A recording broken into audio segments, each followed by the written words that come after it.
Halo, saya Haryono Siadi. Pada semester ini, saya diberikan amanah untuk mengampu mata kuliah etika profesi. Pada pertemuan pertama ini, saya akan menyampaikan mengenai kontrak perkuliahan yang nanti akan kita tempuh dalam satu semester ini.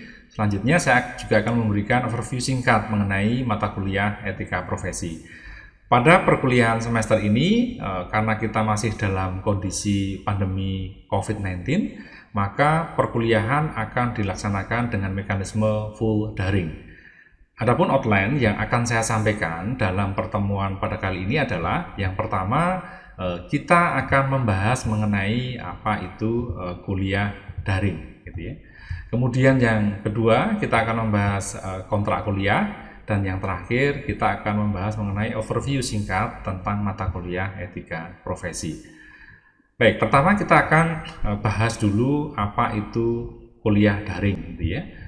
Di dalam kuliah daring ini, saya akan menjelaskan mengenai apa sih peran dosen dalam kuliah daring, sumber informasi apa saja yang harus Anda gunakan, dan ekspektasi apa saja yang Anda harapkan setelah mengikuti mata kuliah etika profesi ini. Oke, yang pertama saya akan membahas mengenai peran. Dosen pada era yang sekarang atau disebut dengan dosen zaman now begitu ya, itu adalah bukan satu-satunya sumber informasi. Dosen hanya sebagai fasilitator dan sebagai kurator gitu ya.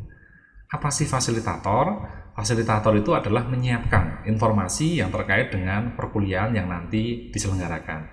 Kemudian yang dimaksud dengan kurator itu adalah bahwa dosen itu harus siap mengkurasi. Mengkurasi itu adalah memeriksa semua informasi yang didapatkan mahasiswa, dan informasi-informasi itu perlu disaring atau dikonfirmasikan atau ditanyakan kepada dosen. Kemudian peran yang kedua adalah terkait dengan sumber informasi, bahwa sumber informasi itu banyak dan harus disaring. Contohnya adalah Wikipedia.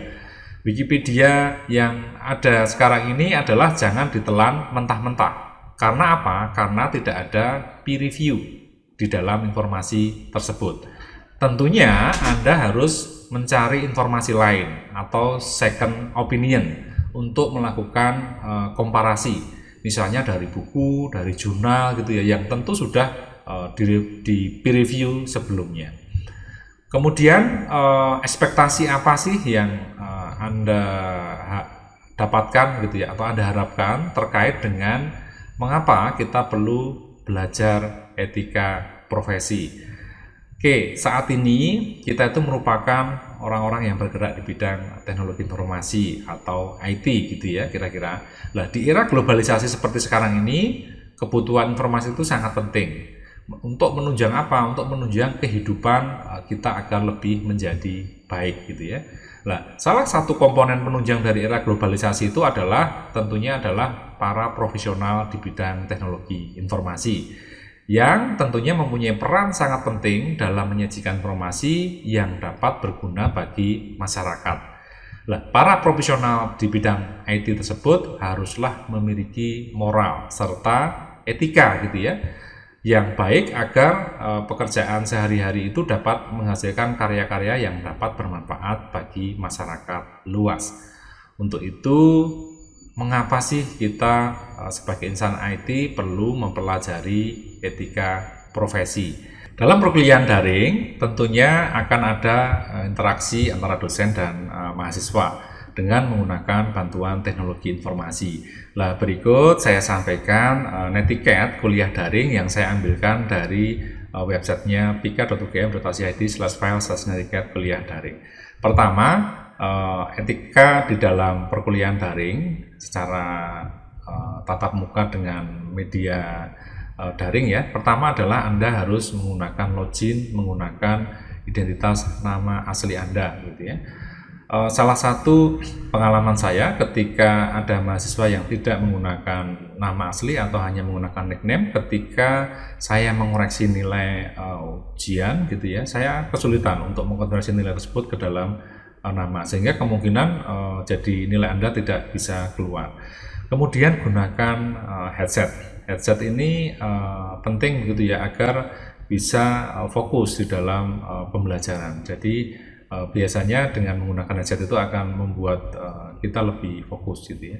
Kemudian mute mikrofon dan klik simbol tangan untuk interupsi. Jadi ketika proses pembelajaran daring, etikanya adalah ketika ada orang yang berbicara atau orang yang sedang menyampaikan presentasi misalnya, maka Anda harus memute mikrofon tersebut gitu ya, agar tidak terjadi noise atau suara-suara yang masuk di luar dari orang yang menyampaikan presentasi.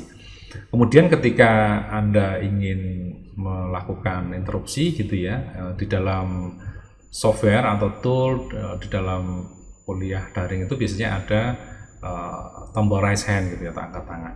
Kemudian pelajari materi dan kerjakan tugas sesuai dengan jadwal. Idealnya bahwa materi yang akan disampaikan dalam kuliah daring itu adalah disampaikan sebelum perkuliahan berlangsung, sehingga Anda mempunyai waktu untuk mempelajari materi tersebut. Dan setelah itu ketika Anda sesuatu yang mungkin Anda tidak jelas, Anda bisa menanyakan kepada dosen pada saat jadwal perkuliahan. Kemudian tentunya ketika ada tugas, ketika ada kuis dan sebagainya, Anda harus kerjakan sesuai dengan instruksi dari fasilitator. Kemudian selanjutnya adalah nonaktifkan video ketika diminta oleh fasilitator. Jadi tujuannya adalah biasanya kalau di dalam software untuk kuliah daring gitu ya, misalnya dengan menggunakan Zoom atau Google Meet, ketika semua video itu di-on-kan, maka tentunya akan sedikit banyak menguras bandwidth dari peserta kuliah. Sehingga idealnya ketika perkuliahan sudah dimulai dan fasilitator menyampaikan materi, maka tentunya video itu dinonaktifkan. Kemudian izin via chat kepada fasilitator ketika meninggalkan ruang interaksi. Jadi karena kuliah daring itu tidak bisa dikontrol ya, kapanpun sebenarnya Anda bebas untuk meninggalkan ruang interaksi yang ada di dalam media virtual tersebut. Tetapi etikanya ketika Anda misalnya ada keperluan yang mendadak, atau mungkin mau ke kamar mandi mungkin ya, atau sesuatu yang saya rasa harus meninggalkan perkuliahan, sebaiknya Anda meminta izin kepada fasilitator dengan menggunakan media chat. Kemudian yang terakhir tentunya adalah gunakan fasilitas atau fitur dengan baik dan bertanggung jawab. Jadi di dalam media software perkuliahan daring itu kan ada banyak sekali tool yang Anda bisa gunakan, misalnya chatting, kemudian video dan seterusnya, sehingga Anda sebaiknya menggunakan fitur-fitur yang ada tersebut dengan baik dan penuh dengan tanggung jawab. Misalnya ketika ada perkuliahan kemudian Anda menggunakan media message atau chatting, ya gunakan media itu dengan baik gitu ya, dan bertanggung jawab. Baik, itu tadi adalah etiket terkait dengan perkuliahan daring. Selanjutnya saya akan membahas mengenai kontrak perkuliahan di dalam sistem operasi. Selanjutnya saya akan membahas mengenai kontrak perkuliahan untuk etika profesi.